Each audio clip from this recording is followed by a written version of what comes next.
우리가 지지난주에 에스라 말씀 우리가 생각을 했었는데 에스라는 사실 이제 에스라의 성전 건축은 요 숨은 건설하고 이제 동시에 시작이 됐습니다. 원래는.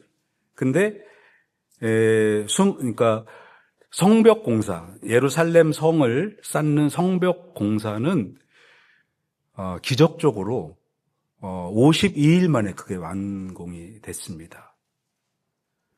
그런데 성벽하고 성전하고 그 공사 규모가 어떨까요?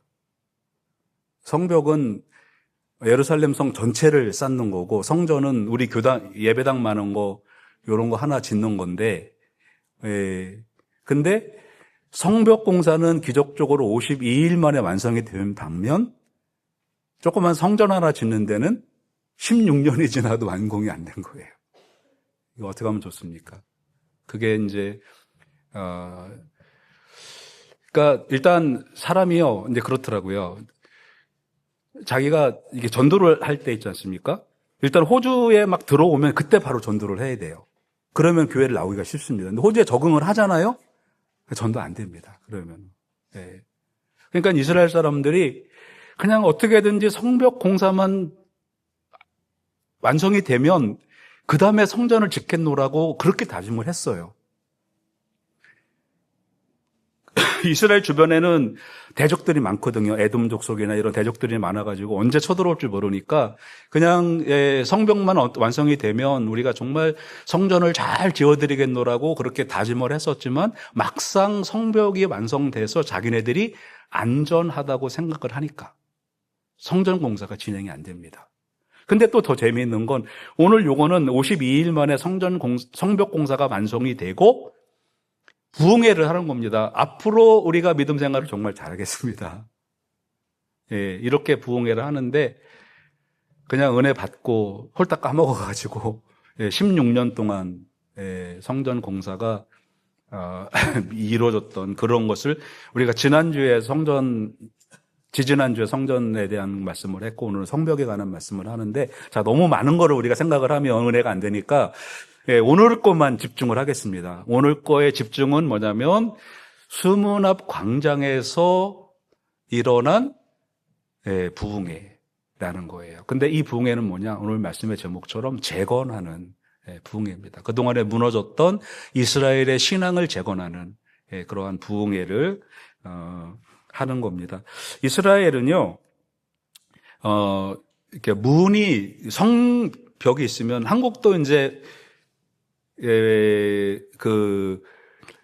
남대문, 동대문 이런 문이 있잖아요. 그래가지고 그러니까 궁궐이 있으면 궁궐에 문이 있는데 이스라엘도 문이 여러 개가 있는데 그 성벽 공사가 완성되고 나서 문을 10개를 만들었습니다. 근데 10개의 문이 다 용도가 달라요. 제가 한번 물어보겠습니다. 양문. 뭐가 들어오는 문일까요? 양이 들어오는 문이 양문입니다. 그래서 이 양은 꼭 양만 들어오는 게 아니고 가축들이 들어오는 게 가축들이 들어오는 문이고요. 제사에 쓸 물건들이 들어오는 겁니다. 어문. 어문은 뭘까요? 고기. 생선들이 들어오는 문이고요.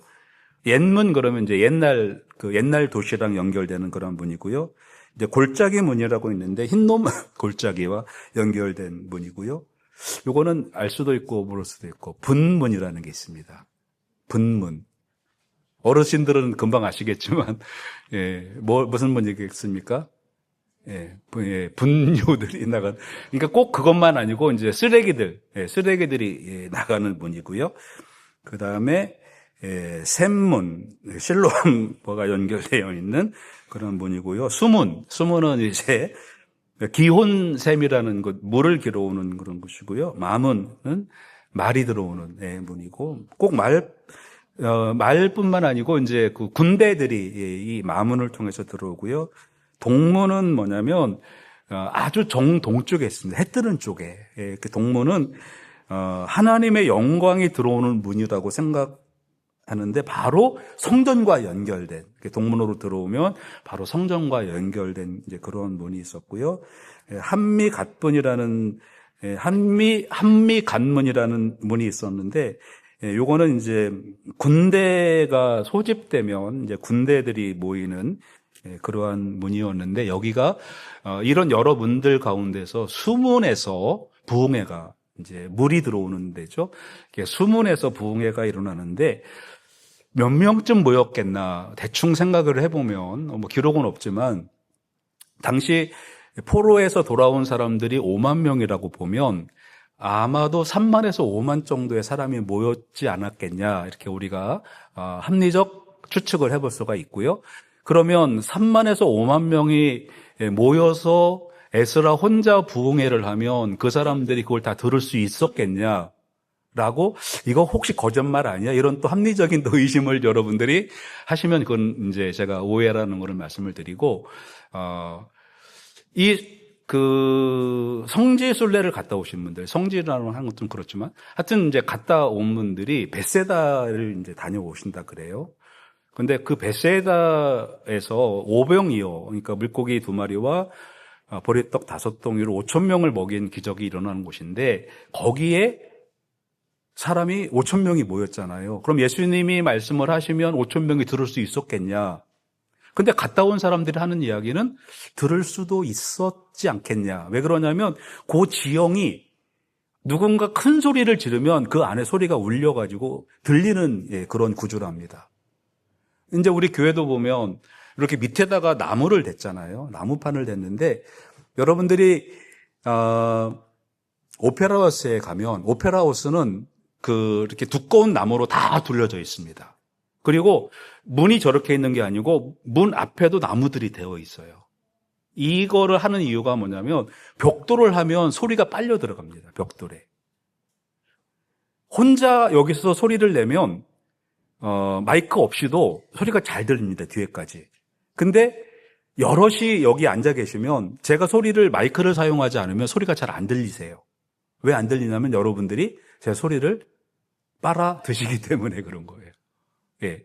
근데 이 숨은 이 광장은 그 구조가 굉장히 좀 특별한 구조라서 혼자 큰 소리를 내면 몇천 명이 들을 수 있는 그런 그 아주 그런 좋은 구조라고 합니다. 근데 그러면 그래도 그렇지 5만 명이 어떻게 들을 수가 있냐. 근데 성경을 조금 더 읽어보면 그 당시에 에스라가 읽었던 성경은 히브리어 성경입니다. 근데 그 당시에 사용했던 언어는 아람어라고 해서 지금 그 시리아의 그 아랍이 아니고 아람이어인데 시리아의 한 부족이에요. 근데 지금 이제 호주 원주민들처럼 그 언어를 쓰는 사람이 이제 거의 없대요. 몇 명 남아있대요. 언어를 쓰는 사람이. 이 아람어를 그 당시에는 썼는데 이 아람어를 그러니까 에스라가 히브리어로 성경을 읽으면 13명의 레위인들이 서가지고 그 소리를 똑같이 통역을 하는 겁니다. 그러니까 5만 명이 모였어도 13명이 성경을 읽고 아람어로 통역을 큰 소리로 질렀을 때 충분히 들릴 가능성이 많다라고 우리가 알 수가 있습니다. 어쨌거나 이거는 이제 제가 여러분들에게 하나님 말씀에 대한 거를 확실하게 이해를 시키려고 말씀을 드리는 거고요. 자, 수문 앞 광장에서 부흥회가 이제 시작이 되었습니다. 50일이 지나고 53일 완성이 되고 나서 사람들이 그러면 왜 수문 앞 광장에서 부흥회를 열었냐면 아까 우리 이제 장로님 기도 때 우리 8.15 이야기를 했는데 이 이스라엘 사람들이 성벽 가지고는 안 된다는 생각을 했습니다. 그 예루살렘의 그 성벽은요, 이게 밖에서 공격을 해갖고는 그 정복할 수 없는 그런 구조예요. 예. 이제 그 성을 공격할 때 공성전이라고 하잖아요. 한국의 옛날에 그 고구려 시대의 안시성. 예. 이 안시성도 당나라 군대가 몇십만이 와도 몇천 명을 이게 정복을 못하는 그런 구조로 있는 거예요. 그러니까 이 예루살렘 성벽을 그러니까 성을 정복을 하기 위해선 주로 쓴 전술이 뭐냐면 포위를 하는 겁니다. 포위를 해서 그것도 흉년이 들어야만 돼요. 흉년이 들지 않으면 곡식이 나오기 때문에 이 사람들 항복을 안 해요. 그래서 일단 포위를 하고 흉년이 들으면 이 사람들이 이제 문을 열 수밖에 없잖아요. 그렇게 해서 예루살렘 성을 정복을 했던 거예요. 그런데 그런 아주 난공불락의 성이었던 그러한 예루살렘 성이라 할지라도 자기들의 경험에 의하면 이것도 무너지는구나. 그걸 깨달은 거예요. 이것도 무너질 수가 있는 거구나. 그러면 이 성벽을 무너뜨리지 않기 위해서는 우리가 군대도 아니고 그 어떤 것도 아니고 일단 믿음의 성을 쌓아야 되겠다. 그러면 믿음의 성을 쌓는 거가 뭐냐?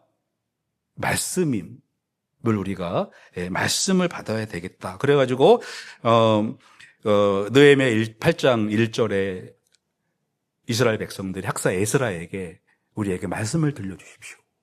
말씀이 기준이 되어야 됩니다. 자, 현대 오면서 좀 뭐가 많이 바뀌었잖아요. 그죠? 한국 교회의 예배가 이 경건성에 정말 많이 옛날과 좀 달리 경건한 모습이 많이 이게 사라졌는데, 이제 한국 교회가 막 부흥되다가 갑자기 이제 멈춘 그런 계기가 있습니다. 이제 70년대, 이제 80년대 이때 한국 교회들이 굉장히 부흥이 막 됐는데, 이게 부흥의 방향이 좀 뭔가 이상한 쪽으로 부흥이 됐어요. 그 전에는 70년대 이전에 이제 교회들은, 저는 이제 어려서부터 교회를 다녔던 사람이기 때문에 교회에 가면 예배에 들어가게 되면 예배당으로 들어갈 때 신발을 벗고 들어갔잖아요. 네. 근데 70년대 후반에 시골 교회인데도 70년대 중반에 한 75년도 그때 시골 교회도 신발을 신고 들어가도록 교회를 다시 지었어요. 근데 그때부터 교회가 어느 방향으로 가냐면, 옛날에는 일단 교회에 들어오면 하나님의 그때만 진짜 무서웠죠. 하나님에 대한 그 무서움이, 하여튼 이제 교회에 들어오면 일단 무서워서 막 말도 조용히 하고 막 그랬었어요. 그런데 교회 안에 신발을 이제 신고 들어오면서부터 그 시대가 어떤 시대냐면, 옛날에는 예배가 하나님 앞에 드려지는 예배가 중심이었다면, 교회가 막 부흥되면서 79년, 70년대 중반부터 70년대 초반부터 어떤 예배냐면, 부흥의 예배예요. 내가 은혜를 받았느냐, 못 받았느냐. 이 강사 목사님이 은혜가 있는 사람이냐, 나를 감동시켰느냐, 감동시키지 못했느냐. 이렇게 예배의 형태가 바꿔갔습니다. 그러니까 막 사람 마음을 막 건드려주니까 막 사람들이 막 교회로 몰려들기 시작한 거예요. 근데 문제가 뭐였냐면, 이 예배라는 거는 그냥 그 말로 예배입니다. 하나님 앞에 예를 드리는 거예요. 근데 이 예배가 사실은 예배가 아니고 사람들의 어떤 그 감정을 건드려주고 해서 사람을 감동시키고, 그래서 이게 이제 은혜가 있었냐 없었냐, 하나님께 영광이 됐느냐 보다는 이게 은혜가 있었냐, 은혜가 없었냐로 사람들의 관심이 많아지기 시작했습니다. 그 전에는 이 교회를 다니면 내가 이 교회에서 끝이었어요. 근데 어느 지역으로 이사를 가면 또 그 지역의 교회에 가는, 그건 거기가 끝이었어요. 왜 그러냐면 이제 교구별로, 교구라는 게 있잖아요. 교구. 그래서 여기에 살면 여기, 저기 살면 저기, 이렇게 됐거든요. 근데 어느 날부터 이 목사님 설교 마음에 안 들어. 근데 언제 우리가, 이 설교가 사실은 굉장히 중요한 부분이긴 하지만, 사실 설교는 그 예배의 중요한 부분이지만 예배가 다는 아니거든요. 그러니까 이제 내가 이 예배에 맞냐 안 맞느냐로 바뀌게 된 거예요. 기준이 내가 된 거죠. 현대에 오면서 그 많은 그런 변화가 있습니다. 우리가 이제 지금 이렇게 찬양을 부르잖아요. 이 찬양도 우리가 이 복음송이라고 해서 찬송가 외에 노래가 나왔을 때 교회 목사님들이 난리가 났습니다. 찬송가 말고 뭘 부르냐는 거예요. 그런데 사실은 이 찬송가도 미국의 부흥성가였어요. 그러니까 그 미국의 노래, 흑인들이나 미국 사람들이 노래를 불렀을 때 영국 교회들이 난리가 났습니다. 저게 무슨 찬송가냐고. 옛날 찬송가는 목같은 마디를 사용하지 않고 엇박자를 사용하지 않았습니다. 반음 사용하지 않았습니다. 그냥 한 박자, 두 박자, 네 박자로만 노래를 불렀어요. 근데 그게 이제 아이작 와츠나 16세기, 17세기 영국에서 나온 찬송가들이거든요. 근데 그런 찬송가들이 나왔을 때 그 위에 선배님들은 어떻게 그런 그 노래를 경박한 거를 이제 부르냐. 그래서 시편만 불러야 된다. 자꾸 바뀌죠, 그죠? 예, 뭐가 기준이냐면 내가 기준이 되는 거예요. 내가 사는 시대. 여기 젊은 청년들이 있는데 젊은 청년들과 우리와는 잘 안 맞습니다. 그죠? 그럼 이제 젊은 청년들은 어른들한테 왜 우리를 이해 못하세요? 왜 그러냐면 이해를 못하는 이유가 내가 기준이, 내 시대가 딱 기준이 되었기 때문에 그렇습니다. 요즘에는 우리 교회는 이제 모자 쓰신 분이 없는데 젊은 분들이요 모자를 안 벗고 예배당에 들어오고 어떤 모임에 모자를 안 벗고 들어가는 분들이 있어요. 그래서 왜 모자를 안 벗냐고 그랬더니 아니, 모자가 아니고 내 옷이에요 그러는 거예요. 예, 모자까지 옷으로 맞춰 입는 겁니다. 그게 시대가 바뀌었다는 거예요. 예. 근데 뭐냐면 이 기준이 계속 바뀌어갑니다. 병가의 기준도 예배당에 들어올 때 신발을 신었냐 안 신었냐. 예, 뭐 제가 여러분들에게 신발 다음 주부터 신발 벗읍시다. 한 달에 한 번 정도는 괜찮을 것 같아요. 아니면 1년에 특별한 날 정해갖고 신발 벗고 들어오는 그런 예배도 한번 해봤으면 좋을 것 같은 생각이 들어요. 옛날 생각도 나고. 근데 뭐지 그건 중요한 게 아니고 제가 여러분들에게 지금 나누고자 하는 이야기는 뭐냐면 이게 기준이 시대에 따라서 변하는 세상적 기준으로 해서는 안 된다는 거예요. 자, 우리는 신발을 벗어야 된다. 그런 시대에 살았거든요. 한국 사람들은 신발 벗는 문화입니다. 서양은요, 신발을 안 벗었기 때문에 그냥 예배당에 들어올 때 신발을 안 벗고 들어오는 게 문제가 안 됐어요. 근데 한국 사람들은 신발을 벗는 문화였습니다. 그렇기 때문에 신발을 신고 교회에 들어온다. 그러면 뭔가 이 들어올 때 경건성이 사라지는 거예요. 뭐 지금 절이나 그런 데 들어가면 신발 신고 못 들어가잖아요. 근데 이 사람들은 들어갈 때 신발을 벗으면서 그런 경건함을 느끼는 거예요. 저희 동네에 가면 그 무슬림들 기도하는 곳이 있는데 그 사람들 신발 다 벗고 들어갑니다. 신발을 벗으면서 거기에서 이곳은 우리의 신을 만나는 곳이다 라는 그러한 마음을 갖는 거죠. 하나님이 모세에게 내 신을 벗어라 했던 게 뭐겠습니까? 우리가 꼭 신을 벗는 것보다는 우리의 외투를 벗는다든지 아니면 우리 모자를 벗는다든지 하는 것은 하나님에 대한 우리의 경건함의 표현이거든요.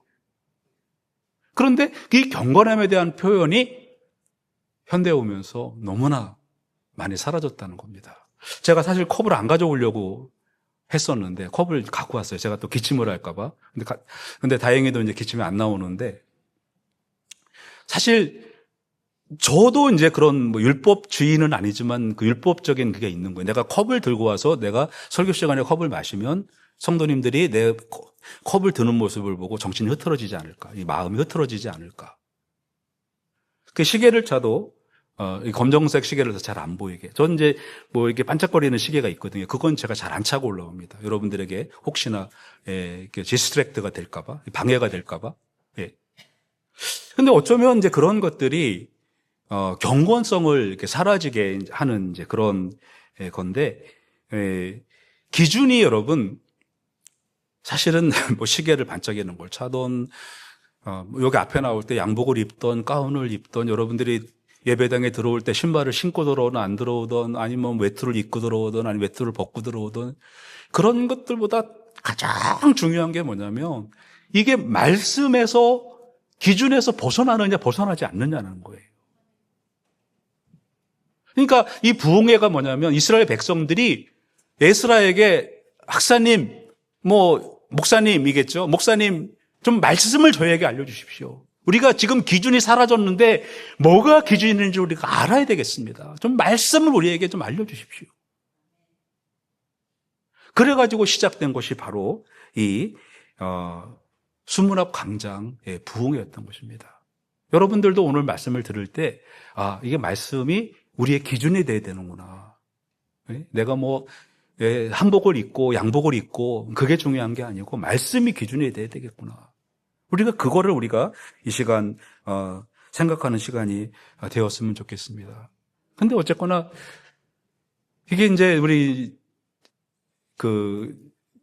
교회 제가 이제 처음에 여기 97년도에 호천교회로 제가 부임을 했을 때 그때 여기가 이제 교회가 제가 선 자리가 여기 이렇게 나무 벽이 있었어요. 여기 나무 벽이 있었고 그래서 강단이 여기 딱 유리 거기 딱 강단이 있었고 강단 방송실은 주방이었고 그랬습니다. 그래서 강단이 이렇게 있었고 이쪽에 피아노가 있었고 이쪽에 이제 제가 올라가는 자리가 있었거든요. 근데 그날이 아마 영상 한 40도 되는 날이었는데 무지무지 더웠는데 그때는 에어컨이 어디 있습니까? 에어컨이 뭡니까? 다 선풍기도 없어갖고 그냥 강단 쪽으로 선풍기 하나 달랑 있었어요. 예.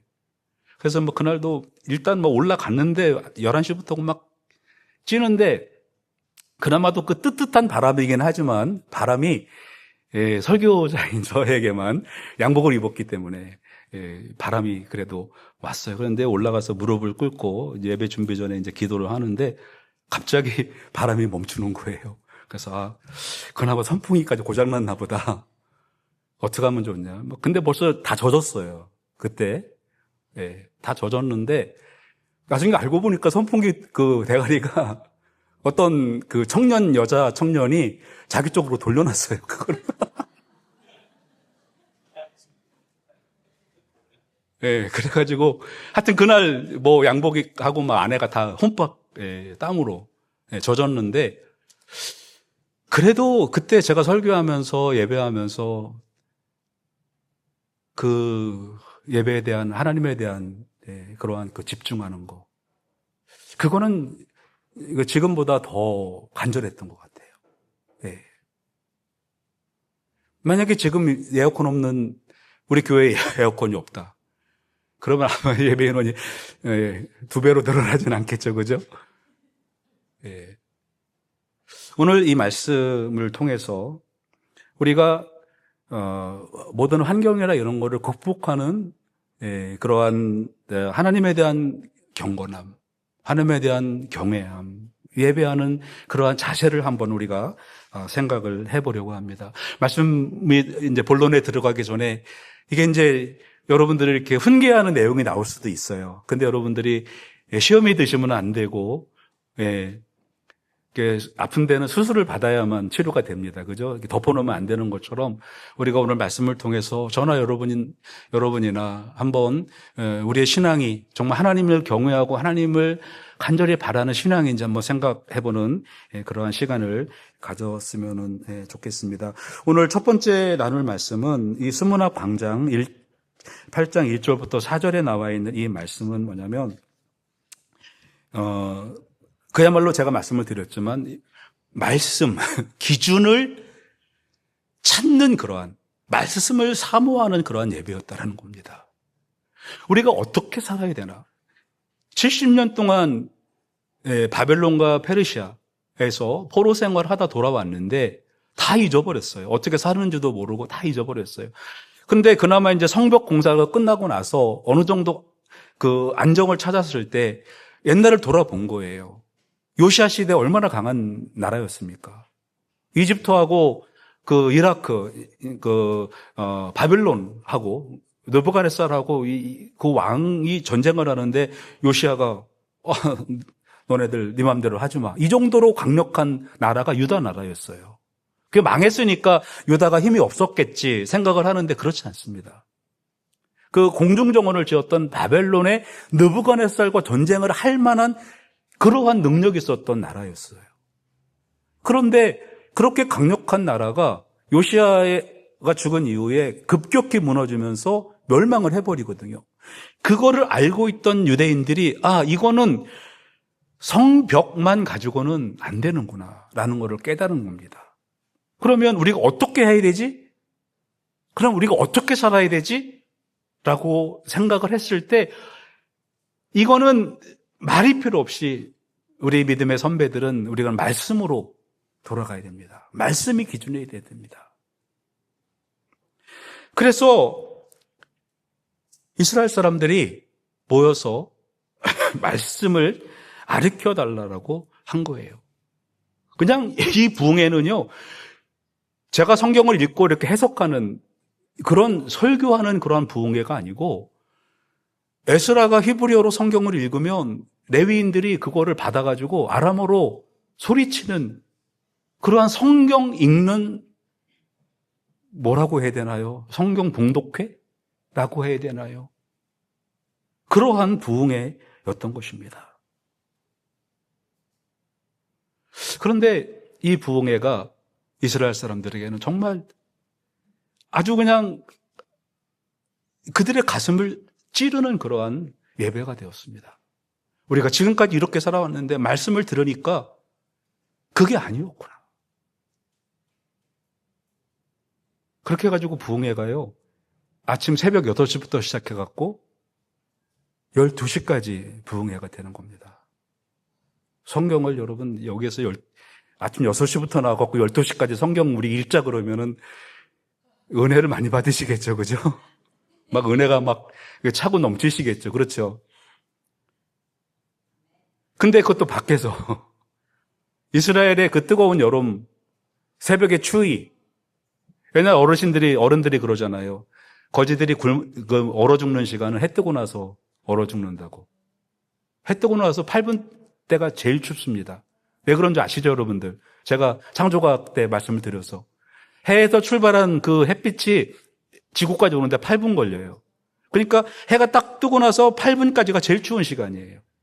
제일 추운 시간부터 12시 제일 뜨거운 시간까지 이스라엘 사람들은 꼬박 거기에서 6시간 동안 성경만 읽은 거예요. 근데 뒤에 무슨 일이 일어납니까? 난리가 나는 거예요. 자기는 나름대로 잘 산다고 살았는데, 자기는 나름대로 믿음 생활을 했다고 했는데 성경을 읽어보니까 다 틀렸어. 다는 아니지만 거의 다 틀렸어. 그렇게 되는 거예요. 말씀만인데. 현대의 이 정보가요, 얼마나 빨리 그 2배로 되냐면, 이게 지금 우리가 설교하는 게 이게 실황으로 좀 나가고 있거든요. 그럼 이게 이제 정보가 되는 거거든요. 그럼 이 예배 실황이 어딘가에 저장이 돼야 됩니다. 그럼 저장이 돼야 되면은 그 데이터 뭐라고 하나요? 센터가 있어야 되잖아요. 그럼 그게 다 저장이 되는데 이게 지금 호주에서 이 데이터 센터가 무지무지 많이 지어집니다. 이 엄청난 양의 정보들을 거기다 모아놓느라고. 아마 호주 전체가 이제 아무래도 그렇게 될지도 몰라. 아마 우리 주변에 그런 데이터 센터들이 어마어마하게 들어올 겁니다.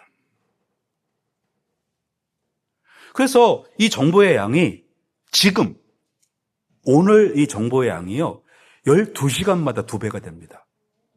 12시간마다. 그러니까 지금 갖고 있는 우리 데이터 센터의 용량이 찬다면 12시간마다 데이터 센터를 줘야 될 정도로 그렇게 지금 데이터의 양이 많아져요. 예배 실황이요? 예? 여의도 순복음교회 예배 실황 그대로 다 올라옵니다. 사랑의 교회 예배 실황 그대로 다 올라옵니다. 우리 교회 예배 실황 다 올라갑니다. 처음에 우리 교회 에서 그때만 해도 많지를 않았나 봐요. 우리 이제 예배 실황 올리고 제 설교 올리면은 많게는 200명까지 200뷰가 나왔어요. 그래서 제가 설교를 꽤 잘하는 사람인가 보다. 그랬더니 요즘에는 한 20뷰, 15뷰 이렇게밖에 안 올라가요. 그럼 왜 사람들이 15뷰밖에 안 보겠습니까? 그만큼 많아졌다는 거예요. 유튜브에 설교가 그만큼 많아졌다는 거예요. 그래도 감사한 건 어저께 머리를 깎으러 갔는데 거기 캠시에 서울예발관을 갔는데, 거기 이제 그 부인 집사님이, 권사님인지 집사님인지, 예, 목사님 설교 잘 듣고 있어요. 그러지, 좀 깜짝 놀랐어요. 네, 그래서 어떻게 제 설교를 들으세요? 그랬더니 페이스북을 열었는데, 그건 이제 제 페이스북 친구하고 그분 페이스북 친구하고 아마 연결이 돼 있나 봐요. 그래서, 우리 교회 찬양하고 우리 교회 설교를 듣고 있대요. 그 20뷰 중에 거기 그분이 들어와, 네, 계신 거예요. 네, 그래서, 야, 그래도 한 명이라도 보는구나, 라는 거 했을 때, 보람이 생겼습니다. 설교하는 거에 대한. 근데 어쨌거나, 이런 어마어마한 정보에, 신앙의 정보들이 있습니다. 옛날에는 여러분 책이 어디 있었습니까? 신앙 그 책 하나, 누가 읽으면 막 서로 빌려보고 막, 다음에 나야, 이 정도였잖아요. 근데 지금은 그 책 요약한 그 오디오북으로 다 나옵니다. 근데 여러분, 얼마나 여러분들의 신앙이 충만하십니까? 이러한 어마어마한 정보의 신앙의 정보를 갖고 있는데, 그렇게 생각을 하면 성경만 읽었을 때의 그 믿음의 충만함보다 10배, 100배는 충만해야 되잖아요. 근데 우리가 성경 외에는 아무런 정보가 없을 때의 믿음과 이렇게 어마어마한 정보를 갖고 있을 때 믿음, 여러분 어떤 믿음이 더 좋다고 생각하세요? 현재가 더 좋으세요? 현재는요, 내가 어떤 정보를 모르면 막 신경질이 납니다, 저는. 네. 그러니까 뭘 정보를 알면 좋은 게 아니고 다른 사람이 그 정보를 알까봐 막 서두르게 돼요. 누군가가 내가 모르는 이야기를 하면 막 화가 나요. 근데 옛날에는 하나님 말씀, 성경밖에 없었을 때는요, 그냥 교회 오면 뭐가 있습니까? 그냥 피아노 치는 분 계시면 찬송가 부르는, 찬송가 외에는 뭐 다른 노래라는 게 없었어요. 근데 그때를 정말 그때 순수했던, 제가 너무 고리타분하다고 생각하지 마시기 바랍니다. 수문학 강장의 부흥회가 해석도 없고 신앙 서적도 없고 그냥 하나님 말씀, 성경만 읽어주는 그러한 모임이었다는 것입니다. 그런데요, 두 번째 말씀은 이제 오늘 본문 말씀입니다. 5절에서 8절 말씀인데, 에스라가 높은 데에 올라갔습니다. 성경을 펼쳤어요. 그랬더니 사람들이 어떻게 됐습니까? 백성들이 일어서니라. 여러분들 일어서서 6시간 동안 예배할 수 있으세요? 어르신들. 근데 무슨 힘이 났는지, 옛날에 기도원에 갔는데 어떤 그 권사님이신데, 또 저는 그런 것도, 저는 장로교회 사람이니까 그런 걸, 감리교 그런 걸 못 봤잖아요. 근데 그 권사님은 진동의 은사가 있으시대요. 그 진동의 은사가 뭐예요? 그랬더니 이제 무당이 뛰는 것처럼 뛰시는 거예요. 뛰는데 막 몸을 막 떨면서 뛰는데 1시간을 뛰어도 2시간을 뛰어도 지치질 않는, 그냥 그렇게 뛰시는, 막 떨면서 막 진동이면서 그 은사님은 저는 아니라고 생각이 듭니다. 저는 개인적으로. 예, 그 은사가 아니에요. 그거는. 예. 근데요, 이 8시간도 할 수 있을 것 같아요. 우리도. 한번 해볼까요? 다음 주에 6시부터 12시까지? 감사합니다. 기립했다는 것. 아까 말씀드렸지만 내가 어떤 신앙의 표현을 했다는 거잖아요. 앉아있는 것과 일어선 것에 대한 하나님이 평가는 별 다를 바가 없어요. 어떤 목사님은 기도를 할 때, 자, 우리 기도합시다. 다 일어나세요. 그럼 다 일어나잖아요. 한 걸음 앞으로 나오세요. 그럽니다. 왜 한 걸음 앞으로 나오냐면, 하나님과 한 걸음 나온다고 하나님과 가까워지는 거 아니거든요. 그렇죠? 하나님은 무소부재, 어디나 다 계셔. 한 걸음 나가든 한 걸음 물러가든 하나님 거기에 계시거든요. 근데 왜 하나님 앞 한 걸음을 나오라고 하는 줄 아십니까, 여러분? 하나님은 여기도 저기도 계시지만, 그러나 여러분들이 한 발 다가섰을 때 하나님에 대한 마음이 달라지는 겁니다. 라고 하는 거예요. 자, 일어섰다는 것. 우리가 지금 일어서는 게 현대에 와서 일어서는 거 아닙니다, 여러분. 우리가 사실 옛날에 지금 태어난 게 감사한 거예요. 옛날 태어났으면 다 일어서서 꼬박 일어서서 예배해야 됩니다. 그리고 6절에 나오는 거 보니까 그들이 손을 들었어요. 우리 찬양하는 내내 손 들고 있으라 그러면 아마 절반 내리실 거예요. 예, 이게 손 드는 게 이거 보통 일이 아닙니다. 그죠? 오죽하면 학교 때 손 들고 있어. 이게 벌입니다, 벌. 야, 이 손을 든다는 게 뭘까요? 이게 언제 손 듭니까, 여러분? 전쟁하다가 항복할 때 손을 들잖아요. 똑같은 표시입니다. 하나님과의 전쟁에서 영적 전쟁에 내가 졌습니다. 손을 드는 거거든요. 어떤 분들은 교회에서 손 들고 이렇게 하는 거 경박해 보인다고 하지 말라고 그러는데 아닙니다. 성경에 나와 있는 거예요. 아멘 하면 소리를 질렀지 않습니까? 우리 교단은 옛날에 아멘 아자가 어디 있습니까? 그냥 소리만 조금만 나도 그냥 옆에서 콕 찌르고 박 권사님들이 끌고 나가서 예배 시간에 조용히 하라고. 우리 교단이 그랬습니다. 근데 알고 보니까 성경을 읽어보니까 아멘이라고 소리를 질렀던 거는 우리가 한 게 아니고 한국교회에서 순복음교회에서 한 게 아니고 성경에 원래 있던 거예요. 통성기도. 통성기도. 저도 이제 그런 훈련을 받은 사람이라. 근데 에레미야에 보면 에레미야 33장 3절. 예? 부르짖으라 그랬잖아요. 부르짖으라. 어디 그뿐입니까? 이 성경에서는 이 적극적 표현을 하라고 나옵니다. 이 적극적 표현은 뭐냐면 내가 표현을 안 한다 해서 하나님 우리를 모르는 게 아닙니다. 그러나 내가 표현을 함으로써 하나님과 좀 더 가까워진다는 거예요. 우리가 애들에 대한 우리 청년들이 여기 있는데 우리 청년들에 대해서 우리 청년들 사랑하고 있어. 그래서 청년들 좀 챙겨주세요. 그러면 청년들 얼마나 살아가고 있는지 몰라.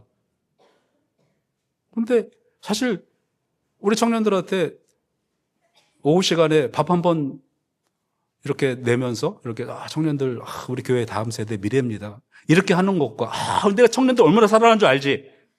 이렇게 하는 거 뭐가 다릅니까? 표현을 말이 아니고 내가 어떻게 행동을 해 주었느냐 이거라는 거예요.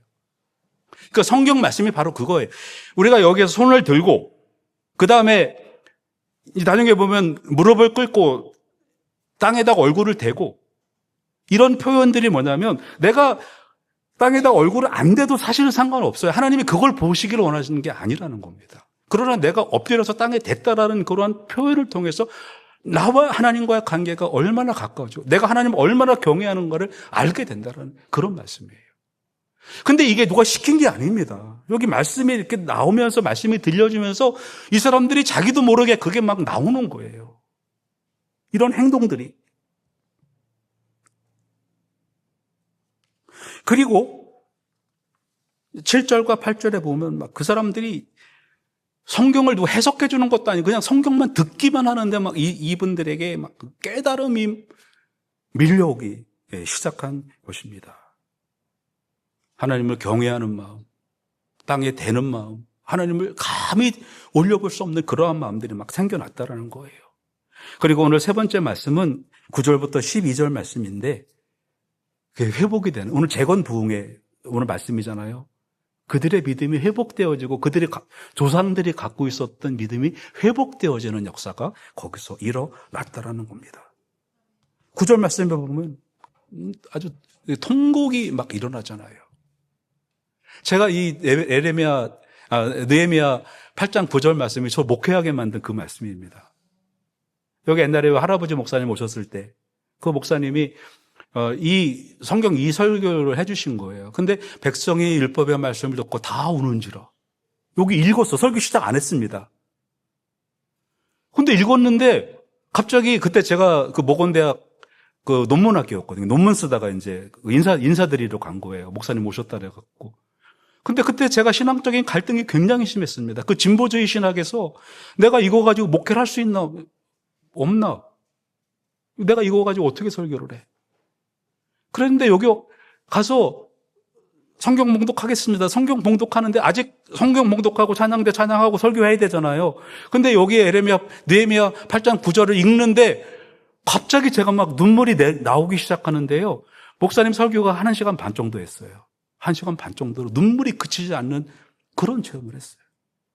그리고서 제가 설교 끝나고 예배 끝나고 나서 대전에 그 목사님이 제 고등학교 때 담임 목사님이셨는데 박전도사 이제 교단으로 오지? 그래서 예. 그리고 바로 그 다음 주에 그 대전에 지금은 이름이 바뀌었는데 그때 대선교회로 돌아가서 이제 우리 교단으로 제가 들어오게 되었는데 이게 이제 반응이 말씀을 듣고 나니까 회개하고 막 반응이 나오는 겁니다. 그리고 눈물 흘리고 끝나는 게 아니고 유레카 막 깨달음에 막 그 기쁨이 막 넘쳐나는 거예요. 하나님의 용서와 막 이런 걸 체험을 하고 나니까 구원의 기쁨 체험하고 나니까 그리고 나가서 11절 12절에 보면 사람들에게 자 이제 근심하지 말고 오늘 성회니까 가서 마음껏 즐기고 이날을 기뻐하라고 합니다. 여러분 이 부흥회는 사람들을 위로하거나 그런 말씀을 한 게 아닙니다.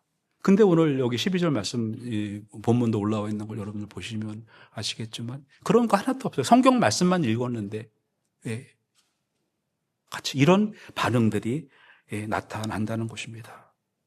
그래서 여러분 오늘 우리의 신앙은 현대가 가면 갈수록 변하는 시대 가운데서 어디에 기준을 맞춰야 될까?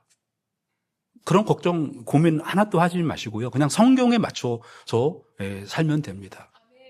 오늘 우리가 뭐 양복을 입었는지, 뭐 넥타이를 맸는지 안 맸는지, 그거 그렇게 중요하지 않아요. 우리 뭐 바누아투에 가면 그 목사님들이 이렇게 저처럼 양복 입고 설교할 수가 없잖아요. 필리핀에 가도 마찬가지입니다. 필리핀의 목사님 정장은 뭐 반바지나 긴 바지에다가 흰 와이셔츠가 목사님들의 정장이에요. 거기는 더 이상 옷을 입을 수가 없습니다. 옷도 뭐 입지도 않을 뿐더러 가난한 지역은. 그럼 뭐가 중요하냐? 이게 진리에서 벗어나느냐 벗어나지 않느냐. 그러니까 이스라엘 백성들이 수문앞 광장에서 모여서 이제 우리가 이 말씀에서 벗어나지 말아야 되겠다. 라는 그러한 선포를 할 수가 있었던 것입니다. 말씀을 이제 정리를 하면은요, 그렇습니다. 오늘, 재건 부흥회라는 말씀은 회복 부흥회라고 할까 그러다가, 뭐 저희 교단, 이제 재건교회 출신, 제가 재건교회 출신이라, 순장에 태어나긴 했지만, 원래 이제 순장교단과 재건교회가 이제 이렇게 합쳐진 교단이거든요. 근데, 제 시골교회는 원래 재건교회였었는데, 이제 순장교단으로 들어온 그런 교회거든요. 그래서, 회복하는 그런 무엇을 회복하고 무엇을 재건할 건가. 이 시대에 살아가면서, 우리가 이제 옷을 다 바꿔 입고 옛날처럼 입고 가야 되나. 신발을 다 벗고 신발장 뒤에다 놓고 신발 벗고 들어와야 되나. 그런 의미가 아니고, 오늘 우리가 재건해야 될 것은 말씀 중심으로 가야 됩니다. 말씀에서 조금이라도 벗어나면 우리가 하지 말아야 됩니다. 말씀에 있는 것은 우리가 목숨을 걸고라도 해야 됩니다. 그 다음에 교회의 권위를 재건을 해야 됩니다. 사람들에게 이 교회가 너무 무시당하고 있어요. 제가 일하는 데가 한국 사람들이 한 100명 이상 된다 그랬잖아요. 근데 거기에서 스스로 자기가 교회 다닌다는 사람은 아직도 한 명 못 봤습니다. 누가 알려주면, 그 사람 교회 다니는구나 그렇게 알아서, 이 사람은 누구야? 그럼, 왜 얘기하냐고. 그럼 제가 목사인 게 이제 부담스러운 거예요. 예. 근데 성당 다니는 분들은요, 제가 참, 밥 먹을 때 근데 우리 교회 다니는 사람은 저 말고는 아무도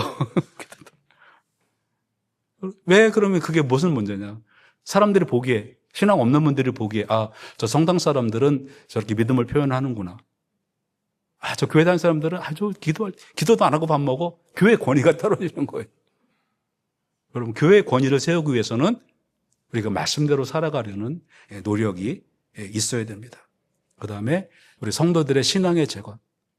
아무리 견고한 예루살렘 성을 쌓는다 하더라도 무너지는 것을 그들이 똑똑히 봤습니다. 우리가 아무리 세상의 성벽을 쌓는다 하더라도 내가 무너지면, 내 신앙의 벽이 무너지면 밖의 외벽은 아무 소용도 없다는 것을 우리는 알아야 됩니다. 그래서 우리는 말씀을 재건하고 우리 교회의 권위를 재건하고 그 다음에 여러분들의 저의 믿음, 이것을 재건을 해야 됩니다. 그러면 우리를 통해서 하나님의 놀라운 역사가 일어나게 되고요.